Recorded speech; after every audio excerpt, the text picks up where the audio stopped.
George Harrison may have started out as the quiet Beatle, but by the late 1960s he was anything but silent. In the early years, he was the stylish guitarist standing just behind John Lennon and Paul McCartney, harmonizing on cue and crafting riffs that twisted the mind into new dimensions. But by 1969, Harrison had tasted success of his own, and he was no longer content to play second fiddle. Inspired by Bob Dylan, and armed with a new sense of confidence, he was ready to step into the spotlight.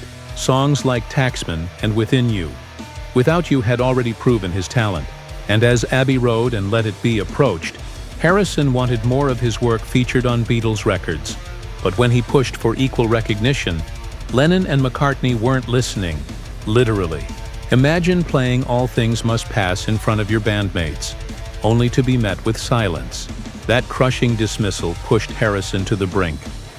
The sessions meant to revive the band's spirit, now immortalized in Peter Jackson's Get Back documentary, quickly turned toxic. What was supposed to be a return to raw performance instead became a power struggle. McCartney slipped into the role of conductor, while Harrison's patience wore thin.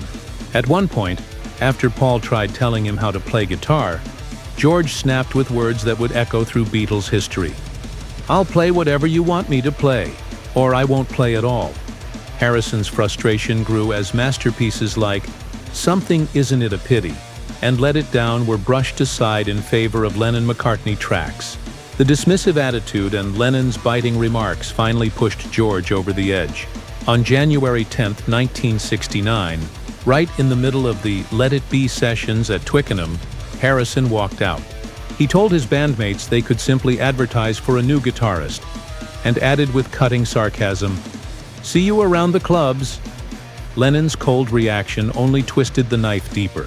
He told the director of Get Back that if George didn't return, they should just call Eric Clapton instead. But Harrison had the last word, not through an argument, but through music.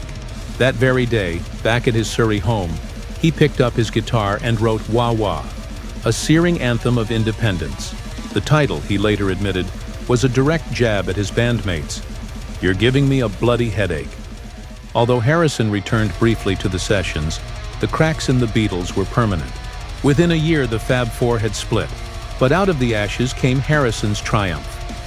All Things Must Pass, hailed as one of the greatest post-Beatles solo albums. The very first track he recorded for the project, Wah Wah, his defiant message to Lennon and McCartney, and his declaration of freedom.